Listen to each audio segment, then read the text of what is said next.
ตอนนี้นะคะยังเป็นหัวข้อสุดท้ายก่อนที่เราจะรับประทานอาหารเที่ยงนะคะซึ่งตรงนี้มีว่าจะทำให้บรรยากาศและภาพในหัวของเราชัดเจนขึ้นเพราะจะเป็นเกี่ยวกับเรื่องของเครื่องมือและกรอบการทำงานนะคะสำหรับการเงินเพื่อความหลากหลายทางชีวภาพค่ะซึ่งส่วนในการวงเสวนานี้นะคะดิฉันขอเรียนเชิญคุณสิริพรศรีอารามนะคะเป็นผู้ดำเนินรายการในส่วนนี้ค่ะและเราจะมีพานัลลิสต์อีก3ท่านนะคะขึ้นบนเวทีค่ะ1นะคะคือคุณลอร่าแคนนัสดาคอสตานะคะจากผู้เชี่ยวชาญอาวุโสด้านนโยบายโลกโครงการสิ่งแวดล้อมแห่งสหประชาชาติว่าด้วยข้อริเริ่มด้านการเงินนะคะคนถัดไปนะคะคุณแมทเทโอพาคิโนนะคะผู้เชี่ยวชาญด้าน Taxonomy องค์กรการเงินเพื่อการสนับสนุนเพื่อการเปลี่ยนผ่านนะคะหรือ CBI ค่ะและสุดท้ายนะคะคุณนางสาวสุดสวยของเรานะคะคุณนิรันดร์นุชนะคะผู้จัดการโครงการ Biofin Thailand UNDP นะคะขอเรียนเชิญทั้ง3ท่านและขอเสียงปรบมือทั้งให้กับทั้ง3ท่านด้วยค่ะ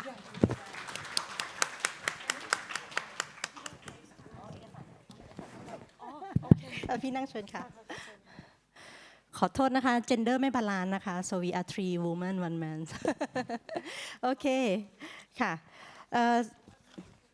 โอเคไหมคะขอบคุณนะคะทุกท่านค่ะก็เดี๋ยวเราจะต้องไปพักไปกินข้าวเนาะก็อยากจะไม่ใช้เวลาทุกครั้งมากนั้นเราก็เลทมาหลายนาทีแล้ววิจะขออนุญาตของกลุ่มเราเนี่ย you have the audio right oh it's okay I will run in English I think the audience will be เดี๋ยวแปลให้หูฟังเขาลืมมาโอเคขอให้ของคุณมัทธิวด้วยค่ะ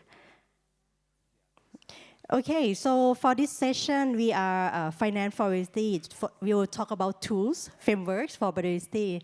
So I would like to ask Kun Laura,นะคะ, from United Nations Environment Program, the Finance Initiative. Could you share with us how financial sector currently consider biodiversity and the role of the regulatory framework conditions? So you have 10 minutes to share about this topic. Hi everyone, and yeah, thank you very much for the invitation. I'll try to keep it relatively brief. Yes, so next slide, please. I think we've touched on it a few times already when discussing how financial institutions are impacted by biodiversity, how they integrate it. I do have to come back and start with the Kunming-Montreal Global Biodiversity Framework. We've touched on it a few times already, but I think it's really important to mention again, even though this is an agreement agreed with between 196 countries, that this is still really the North Star for how financial institutions integrate nature and biodiversity as well. Next slide, please. Because it really sets out kind of the apex goal, the North Star, and where ultimately banks are aiming for when they align their portfolios. So the GBF's overarching ambition, of course, is to halt and reverse nature loss by 2030, and it's often referred to as the Paris Agreement for biodiversity. It's a clear call to governments, but as I said, also financial institutions as well as corporates, as they have on climate. So what does this mean in practice? How is the global biodiversity framework relevant for financial institutions? As I said, most importantly in setting the overall ambition for portfolio alignment. Secondly, oh, thank you so much. Secondly, it also sets out how banks can understand and address biodiversity issues in specific sectors. So as they lend and do business with clients in specific sectors. It then sets out really key aspects of the overall enabling environment that's important for how financial institutions go about doing this. So the supporting framework conditions for alignment.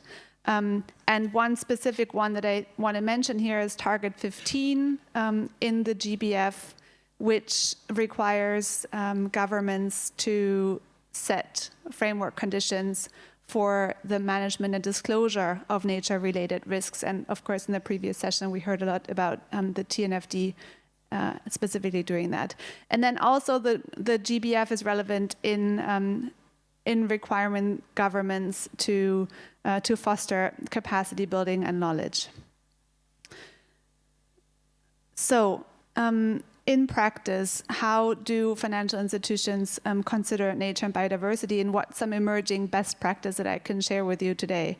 I think the first point is that really ownership and governance is absolutely critical, anchoring ambition and leadership to address biodiversity really, really high up, ideally at the board level. And there are lots of examples to point to in the region where banks have set and really allocated ownership and capacity to sustainability, but also nature and biodiversity specifically at the board level, and to let this trickle down really into the culture of the institution. The second one is understanding impacts and dependencies. Again, we've touched on it a few times today, but I will reiterate that a really important starting point for institutionalizing and creating structures for the consideration of nature and biodiversity across is really understanding exposures and impacts. And many financial institutions have piloted the Encore tool that Camille was referring to, the tool that Banque de France used for their Silent Spring study. A lot of banks have also used this tool to really map out their impacts and dependencies. Building on this, many financial institutions have begun the process of setting specific targets. So for climate, we know institutions have set net zero targets. For nature and biodiversity, this is a lot more complex. But nevertheless, we do see a few handfuls of banks globally that have embarked on this and are setting targets for nature. So having done the groundwork, it's then about really mainstreaming nature and biodiversity across the business. And here I just want to pick out two things. A really good early step to take is to embed nature and biodiversity into risk management. Again, setting sector policies. A lot of banks have begun doing this and really institutionalizing how risk management incorporates biodiversity and setting sector-specific guidance and exclusion policies. And the second aspect is disclosure. And the TNFD is one of many reporting standards and disclosure frameworks that banks can choose in guiding them in beginning nature-related disclosure. UNEP-FI has actually published last month a paper comparing and mapping these different disclosure frameworks, because we hear, that's the number one thing we hear from our member banks is we don't know where to start and it's so confusing, there's so many standards out there, so hopefully this is a useful resource. And then lastly, I just wanted to touch on engagement. I think it's really important. Biodiversity has to feature in every conversation with clients and companies that banks lend to and do business with. This is a huge lever in how this journey pans out, and especially mobilizing capacity for internal and external engagement is really important, and lots of banks have begun doing this as well. So with that, I wanted to provide some specific guidance on targets, and just very briefly in the last couple of minutes touch on some work that UNEP-FI has done in how banks can set nature targets specifically. So UNEP-FI, of course, is a partnership between the United Nations and the global financial sector. Through some of our voluntary alliances, like the Principles for Responsible Banking, we've actually managed to represent over half of the global banking industry. We're very proud of that. And through some of the guidance that we do, we hope to really support banks in taking these early steps in addressing nature and biodiversity. So in December, we published some nature guidance, specifically walking banks through the steps they can take to set and implement nature-related targets and target setting. And this is what it looks like. I'll just very briefly touch on the 3 steps that banks can take. So the starting point in setting targets is really understanding the country context in which they operate, understanding national biodiversity strategies and action plans, and again, really understanding the local context that they and their clients operate in. Doing an impact and dependency study, I think we've touched on this a few times. And then when it comes to actually setting targets, the guidance covers two kinds of targets. The first one is more process-oriented, and this is around integrating nature within bank practices, this kind of mainstreaming that I already talked about.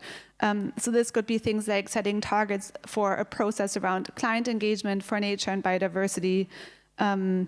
And the second set of targets is really one step ahead and setting impact targets, which ultimately, if we want to move the needle, right, we must ensure that this is not a process, a tick box exercise, but generates impacts in the real world. So this could be targets around mobilizing finance for nature positive outcomes, or reducing negative impacts. And yeah, I'm happy to take any questions. And you'll find a link on our website. Thank you. Excellent. Thank you very much. I would like to congratulate UNFI also on your work, because I think a few years ago you have also mobilized the Thai banking sector, right, to joining the coalition, and we will learn more in the after follow-up question. So next, I would like to invite Kun Matteo to share with us about, because you are from the Climate Bond Initiative, Mr. Matteo Bigoni, could you share with us about, Thailand just released the Thailand taxonomy few months ago, since last year, and so as a number one call for our joint recommendation is specifically on biodiversity taxonomy. So do you think, first, what is it? I think not everybody of us familiar about this issue. Thank you. So good afternoon, everybody. My name is Matteo. I'm head of taxonomies at the Climate Bonds Initiative, and we've been supporting the development of a few taxonomies around the world. And today, I just wanted to start with a little bit of a presentation around what taxonomies really are, because I think there's a lot of confusion around what taxonomies are. Some people think it's about green bonds. Some people think it's about stuffed animals. Some people think it's about taxes. Believe it or not, that's what really happens. I was sat in a meeting with the Bank of Thailand the other day, and when I told them that it wasn't about taxes, they were all very relieved. And so we need to dispel all this kind of sort of understanding on what a taxonomy is and what it means for biodiversity. And you could see from the slides, I think it says, 40-something, right? So I said 48 taxonomies around the world. I think it's now more than 50. And so the idea of taxonomies is become really popular in green finance. And that's great, but the risk that we run here is market fragmentation. So we need, our role, Climate Bonds Initiative really, is more to make sure that taxonomies speak to each other. They adhere to a common set of principles, underlying principles, mostly science principles. And that has repercussions for what it means for biodiversity. And critically, you could see here, there's big jurisdictions or countries around the world, such as China, Australia, Brazil, the European Union, have taxonomies or are in the process of developing taxonomies, except the US. And so, as I said, taxonomies are not about taxes, but rather they're about talking about classification system of what green activities and their underlying projects or assets are, mostly assets. So they're not really a list of mandatory investments requirements. Most taxonomies around the world are voluntary. And so we're not really imposing anything on anybody. And so it's not that we are in Thailand to set out the green taxonomy with Thailand. It doesn't mean that everybody will have to invest in what's written in the taxonomy. It means that if you want to call your financial product or your asset as green, you need to look at the taxonomy, all right? And so taxonomies adhere to a set of principles set out by the G20. Mostly, as you can see here, they need to provide a positive contribution to environmental objectives. And that positive contribution is key to understand taxonomies. We've cracked it, I think, for mitigation, more or less. But it doesn't mean that we've cracked it for all environmental objectives. They need to avoid significant harm, so negative contributions. And we have the do no significant harm part of the taxonomies to do that. Taxonomies are dynamic. So the fact that we have one taxonomy now doesn't mean it's going to last forever. Just to remind ourselves that climate science is something that we're still trying to understand. So we're saying that taxonomies are science-based, and by science, I mean the latest climate science. Also is about technologies. So there's technological advances and innovations all the time. So what is green now, it might be redundant in 5 or 10 years' time. Think about electric vehicles versus hybrid vehicles. There's markets that are completely ignoring hybrids and just skipping that and moving to electric. So if a taxonomy says that hybrids are green, well, it doesn't really mean anything anymore, to be honest. If we ever crack nuclear fusion, maybe we're all out of work and we're all living a very happy planet. It needs to describe good governance, so how and when and who decides to manage the taxonomy and update it. And it needs to be science-based. So very clear, transparent, granular criteria that asset managers can use in order to filter in and filter out assets, loans in their portfolios. We're not talking about guidance or overarching principles. We're talking about very specific binary thresholds for the selection of assets. And then it needs to talk about transition. Can somebody here tell me what transition means for biodiversity? Right? Well, we don't really even know what it means for mitigation or adaptation and resilience, or there isn't massive consensus around it because each country wants to have a different pathway, right? And so taxonomies have different environmental objectives. Mitigation is historically the one that we've been working with for the longest period of time because of the urgency of it, but also because it's the one for which we have thresholds, for the ones we have science-based criteria already. We have mitigation, adaptation and resilience. We have pollution prevention and control. We have water and water resources. We have biodiversity protection and ecosystems. We have the circular economy. And so not everything that we have for these environmental objectives are clear to us. It's easier for mitigation. A lot of work is being done for adaptation and resilience and for biodiversity. And these two are quite peculiar in the sense that they are very localized. They're very context-based. And so you can't really set out global criteria for it. It really depends on the local context. And that is the key to understand both adaptation and resilience and biodiversity. It's easier for pollution prevention and control because we have sets of global standards, for instance. And so, so there are some, basically there isn't a full-on taxonomy, threshold-based taxonomy for nature and for biodiversity. There's a lot of very good work that's being conducted at this time, and we are supporting that work and we encourage that work. What's really lacking at the moment, I think, is a global platform that can really synthesize and convene all these global efforts in order to avoid fragmentation. And so there are lots of taxonomies that are trying to tackle biodiversity. The European Union just, well, not just, but published a delegated act on the different environmental objectives, including biodiversity, but they are very high level. They're not granular threshold-based criteria. And that's what we need, right? There's also Brazil that we're probably going to, biodiversity is going to be key in Brazil. Australia, another biodiversity hotspot. And so there are all these global efforts, but we really need to understand what global criteria mean for biodiversity and this concept of substantial contribution. What is substantial contribution? Really operationalizing criteria for biodiversity. And there are lots of good work and lots of good examples that we can use, such as nature-based solutions.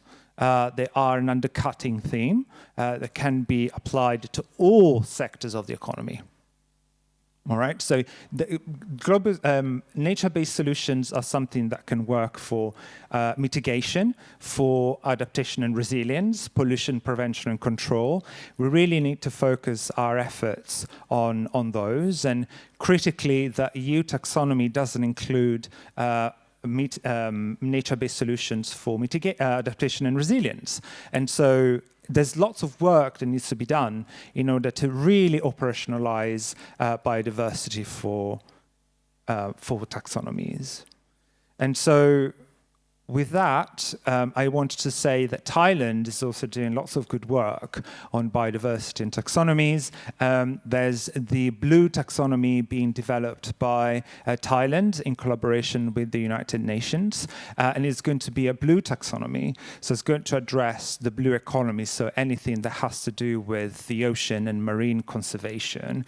So most likely it's going to address things like fisheries and aquaculture, coastal protection systems, so it will include nature-based solutions. But biodiversity is not just about blue. Biodiversity can be applied to anything. We're living in a triple crisis world. I don't see mitigation as something different from biodiversity. I don't see pollution as something different from biodiversity.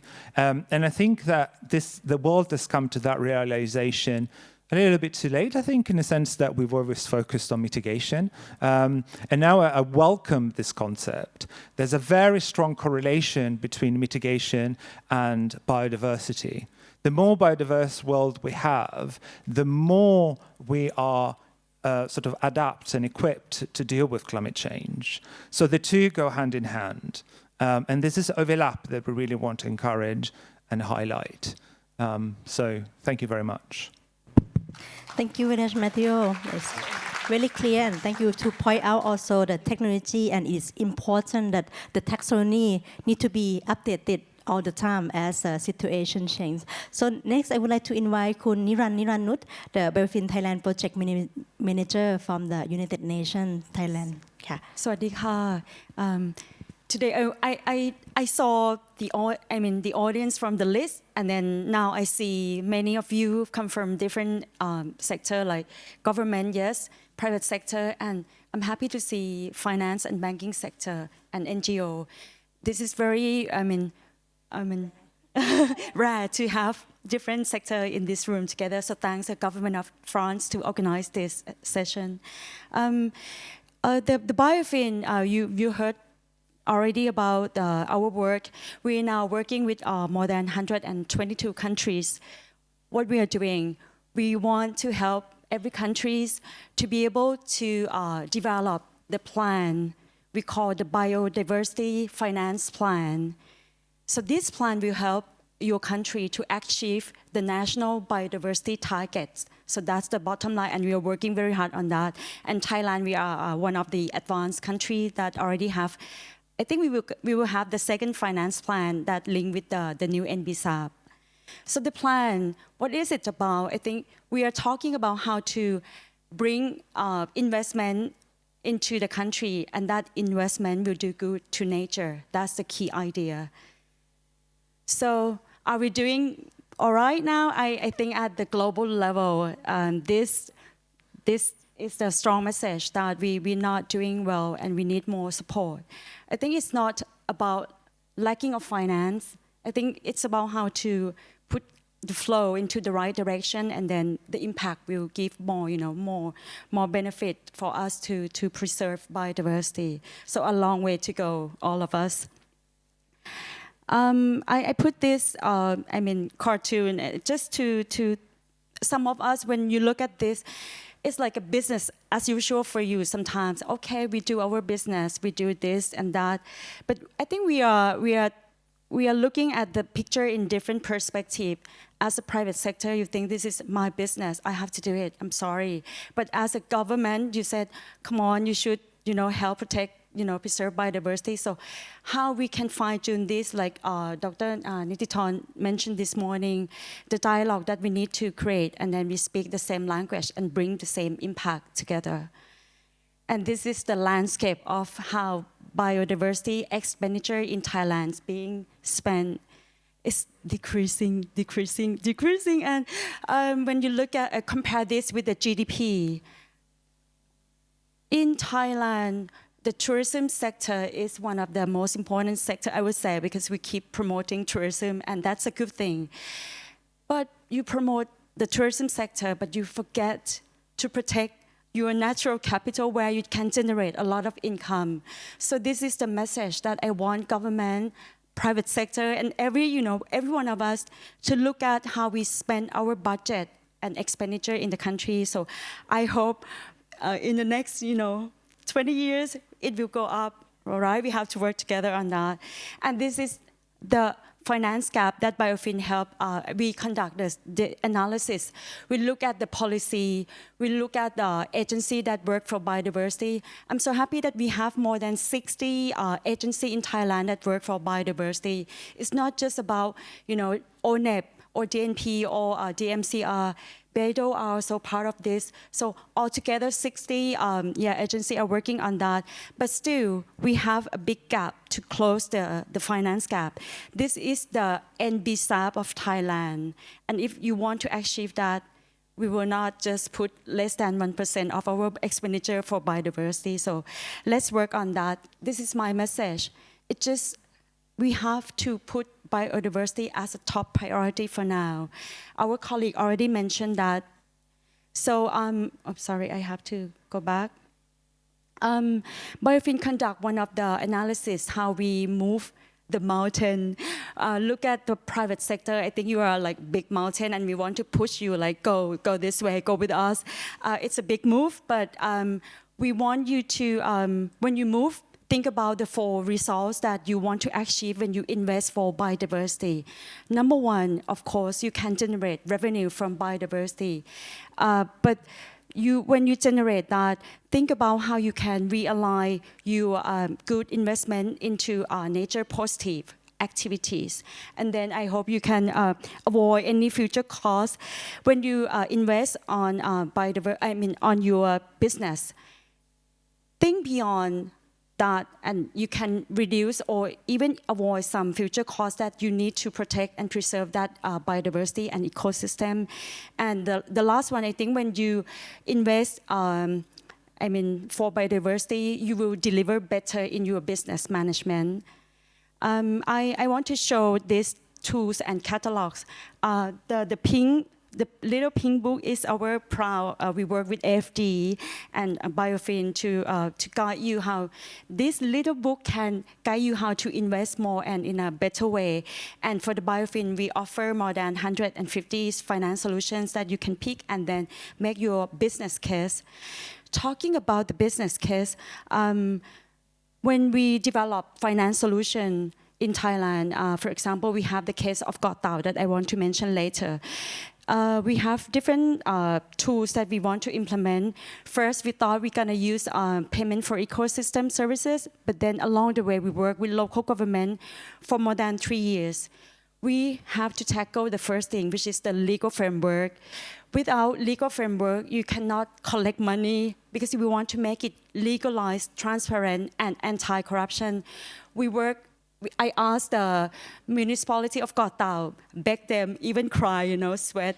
3 years, just amend one clause in their municipality so that they can collect tourist user charge, and that revenue will be channeled into the fiscal budgeting. In the budgeting, people can look at your budget, and when we achieve that, we can create the system for them. I almost got a heart attack when I received a call from the state audit office from ONEP asking, we want to inspect how Gatao spend their money. So this is the key message. You have to help the government to do the right thing. When they feel that we provide a solution and they're doing the right thing, they will be proud of that. And with that, we receive support from finance sector in Thailand, Krung Thai Bank. They work with us from during the COVID-19 when we do not. I think in those days, any UN project couldn't move that fast because we have to be locked. And the solution that we offer during those days is the crowdfunding. Finance sector can be part of the solution by providing the e-payment system and the QR code. With that, we can raise finance support within 90 days, achieve the target, against the target that we set. And the money will be used to pay local people. We train them, reskill, upskill, and they know how to collect marine debris and then do the waste management properly. And after we finish the campaign, they continue doing this and at the scale of the community. So I think this is the success story that I want to share with you. Talking about the plan, we have this thematic area of the finance solution that we want Thailand to implement together, and we want to close the finance gap. This living document is the Biodiversity Finance Plan. We will keep updating and put more practical plan. The last message for me, I attend the COP15 in the CBD in Montreal. The lady sit next to us and she said this word. She said she's from the EU Commission. She said EU is one of the biofin donors. We are not here just to pay you check, but we want to see the real impact to the people and the planet. So let's do this together. Thank you so much, everyone. Thank you very much ค่ะคุณนิรันดร์ Thank you also for sharing about the concrete example that we have done in Thailand as well. So anyone in the audience would like to have a question to the panelists? You can, I don't know, maybe we can have one or two questions. Otherwise, I will ask each of you maybe the same question, just in your experience, the lesson learned that you have, involved in the topic in your area so far. How we can engage more the private sector? Because I think we have a lot of tools, a lot of report, right? But really, just to get them moving, what we can give example, like how did you get Krung Thai? why Krung Thai? Why not other bank, right? Maybe I start with Kun Niran first. I start first.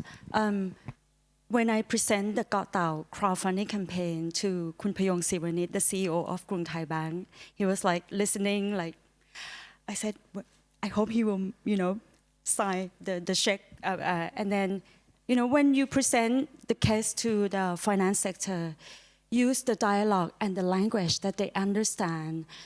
You can engage them because they are looking for pipeline, project that they can put money. I want to go back to the same thing that it's not about lacking of finance. You help them to find the best, bankable project, and they will come in. And talking about the local community, you also need to speak their language.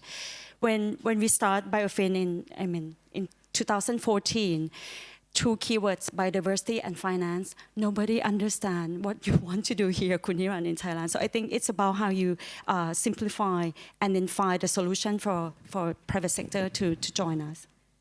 And just to add, maybe the whole process is also helping the company go beyond CSR, right? Do something, create a core value together. How to get the private sector moving is complex. I think I hope everyone walks out of the room today feeling inspired, but at the same time, I think it's also very easy to feel overwhelmed. There's a lot of guidance out there. There are a lot of standards and frameworks, and I think we also risk people being discouraged because the task just seems so insurmountable. So I think one piece of advice or one thought is, just starting somewhere.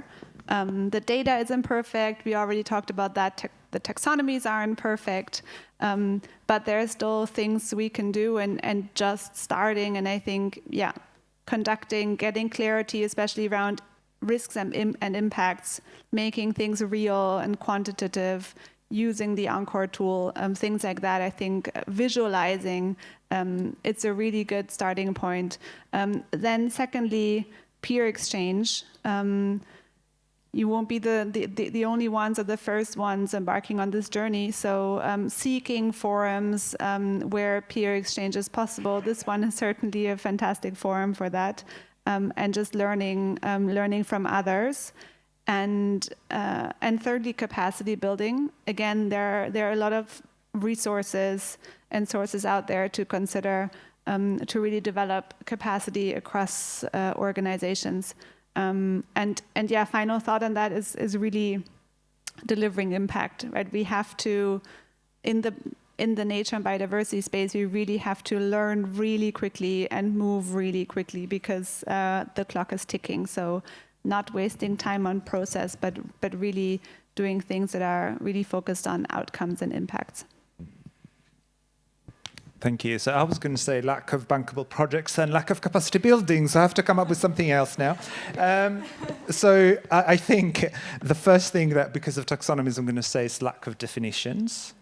Nobody really understands what that means. I mean, we do, or you guys do, as a community, because we work in biodiversity. But if you go to an investment bank and you talk to the investment team, which is something that was Laura mentioned, there's lack of capacity building, but lack of knowledge, what it means to substantially contribute to biodiversity, or what it means to actually set out a biodiversity project and invest in it, right?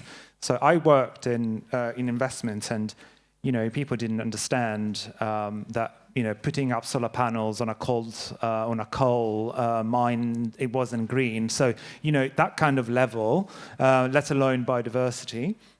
And then lack of political leadership, I think. So again, we need to have, there's a reason why mitigation and climate is important now, because policymakers have bought it.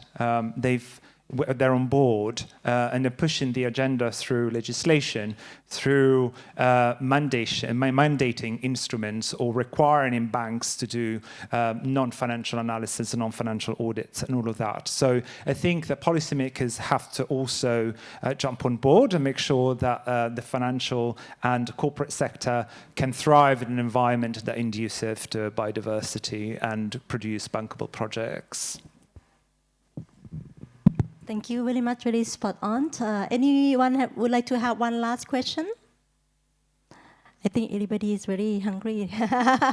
Thank you very much, all the panelists. We learned a lot from you. ขอบคุณมากค่ะ